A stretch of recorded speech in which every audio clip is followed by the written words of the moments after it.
Goeiedag en baie dankie dat jy 'n tydjie uit jou dag uitgeneem het om saam met my te kom kuier. Nou, wanneer 'n mens die ideale lewe moet beskryf, dink ek 'n mens sal verskillende maniere kan gebruik om dit te doen. Sommige mense sal sê die ideale lewe is om elke liewe dag te lewe sonder daardie bekommernis oor wat môre gaan gebeur, of daar môre kos op die tafel gaan wees, of daar middele gaan wees, sodat 'n mens kan lewe. Met ander woorde, 'n baie materialistiese siening van die lewe en van die ideale lewe, om elke dag net genoeg te kan hê om van te lewe. Ander mense sal weer sê, nee, nie net genoeg nie, maar oorvloed.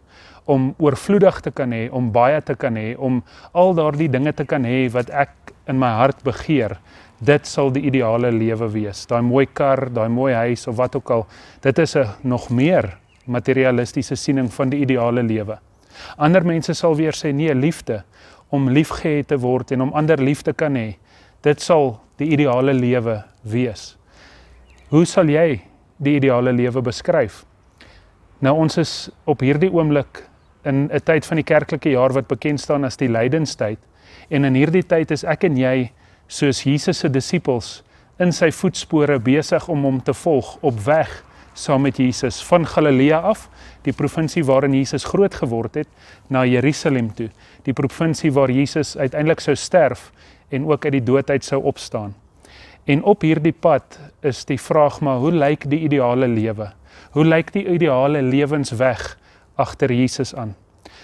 Ek lees op 'n keer iemand sê, nee, vir hom is die ideale lewe om elke liewe dag te kan opstaan met die wete dat daar nooit weer seer en pyn in jou lewe sal wees nie, dat daar nooit weer so iets soos rou in 'n mens se lewe sal wees nie. Nou eintlik op weg agter Jesus aan, kom ons agter dat seer en pyn eintlik deel is van die lewe agter Jesus aan. Op 'n stadium dan sê Jesus vir sy disippels, as iemand agter my wil aankom, en dit lees ons in Markus en in die ander evangelies ook, as iemand agter my wil aankom, moet hy sy kruis opneem en my volg. En dan doen Jesus baie moeite om vir sy disippels te sê, op hierdie pad na Jerusalem toe, wat vir hom in Jerusalem gaan wag. Hy sê dat hy gaan sterf, maar dat hy oor 3 dae weer sal opstaan. En dan kom Petrus, een van Jesus se disippels, by hom, en dan sê Petrus vir hom, maar Here, hoekom praat jy so? Jy kan tog nie so praat nie. Dis asof Petrus vir Jesus probeer sê, dit is nie die taal wat 'n Messias veronderstel is om te praat nie. 'n Messias moet mos oorwinningstaal praat. 'n Messias moet mos praat oor 'n oorwinning in 'n oorlog wat 'n Messias kan bewerkstellig. So Petrus probeer sê, maar Here, dit wat u sê, dit pas nie by 'n Messias nie.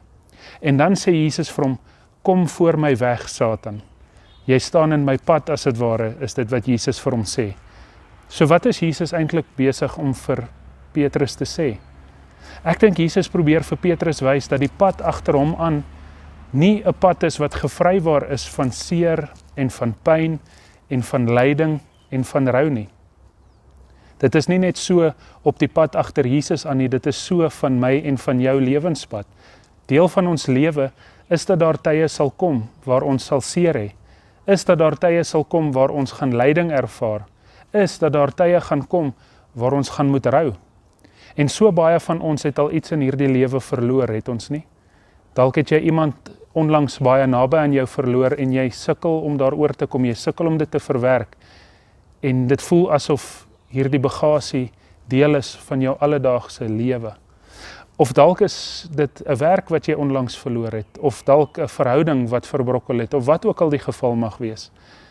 Dalk is dit 'n nuwe lewensfase wat jy betree, maar op 'n sekere manier is daardie ou lewensfase nog nie mooi afgehandel nie. Dit is nog deel van jou, dit bly knaag aan jou, dit hou jou nog in die nag wakker, terwyl jy eintlik alreeds vreugde moet ervaar en hierdie nuwe lewensfase met albei hande moet aangryp.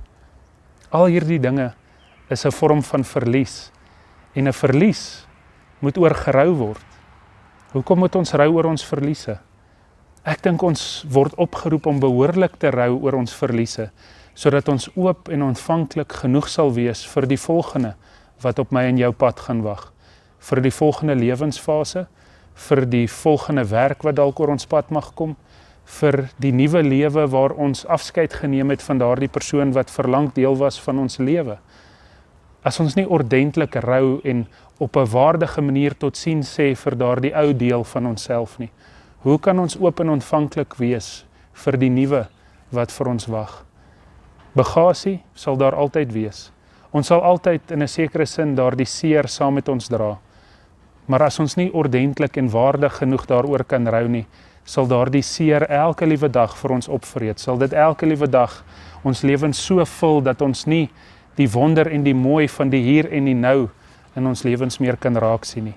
So mag ek en jy op hierdie pad agter Jesus aan, op hierdie lydensweg wat ek en jy saam met Jesus stap, mag ons leer om nie weg te vlug van ons seer en ons pyn en ons rou nie, maar om dit te omarm, om ordentlik te rou, sodat ons oop en ontvanklik kan wees vir die nuwe wat hier en nou vir my en jou wag.